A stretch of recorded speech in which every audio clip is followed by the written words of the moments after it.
হে everyone, আসসালামু আলাইকুম। আশা করি সবাই ভালো আছেন। তো আমি ভালো আছি। তো আজকে আমি চলে আসছি ম্যাজিক আইসল্যান্ড পার্কে। এই পার্কটি অবস্থিত হচ্ছে কেরানীগঞ্জ। তো এই পার্কটাতে কিভাবে আসবেন সেটাও বলবো, তার আগে ফুল ভিডিওটা দেখা লাগবে আপনাদের। তো আমি এখন পার্কের গেটের সামনে চলে এসেছি। তো আমি এখন ভিতরে যাব, ভিতরে যেয়ে টিকিট কাউন্টার থেকে টিকিট কাটবো, কেটে দেন আমরা ভিতরে যাব। তো আমি আসার আগে আমার কয়েকটা ফ্রেন্ডরা আসছে, তো ওদের সাথে দেখা হলো। তো আমি এখন টিকিট কাটবো, টিকিট কাটা শেষ। তো চলেন এবার ভিতরে যাওয়া যাক।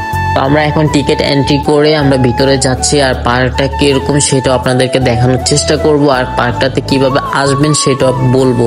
তো প্লিজ কেউ ভিডিওটা স্কিপ করবেন না। তো পার্কটাতে ঢোকার সাথে সাথে এরকম ম্যাজিক আইসল্যান্ড লেখাটা আপনারা দেখতে পারবেন। তো পার্কটা আসলে অনেক সুন্দর পার্ক।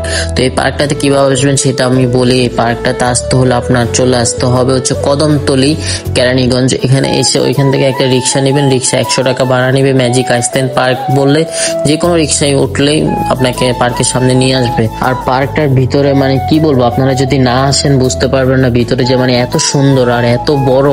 আমি এটা ভাবতেও পারি না। আমি ভাবছি ছোট হবে ভিতরে বা এত বড় না, কিন্তু পার্কটার ভিতরে অনেক বড় আর অনেক সুন্দর একটা পার্ক। আর গাছে যে কথা বলতে পারে, এটা কি দেখছেন আপনারা? তাহলে দেখেন এখানে গাছেও কথা বলে। তো গাছ যে কথা বলতে পারে, এটা যদি ফার্স্ট টাইম কেউ যদি দেখে তাহলে ওনারা কিন্তু নিশ্চয়ই ভয় পেয়ে যাবে।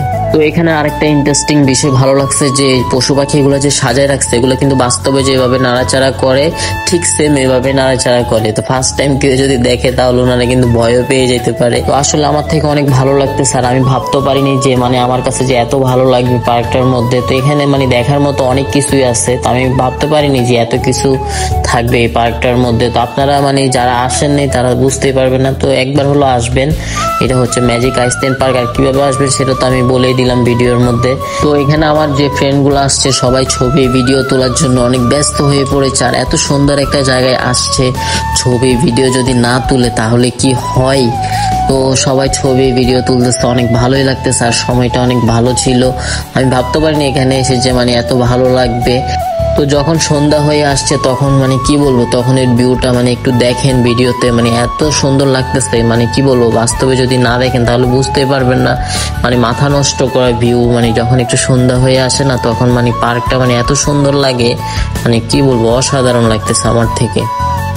তো আজকের ভিডিওটা এই পর্যন্তই। ভিডিওটা কেমন লাগছে অবশ্যই কমেন্ট করে জানাবেন। আর পার্কটা তো অনেক সুন্দর, দেখলেনি আপনারা ভিডিওর মাধ্যমে।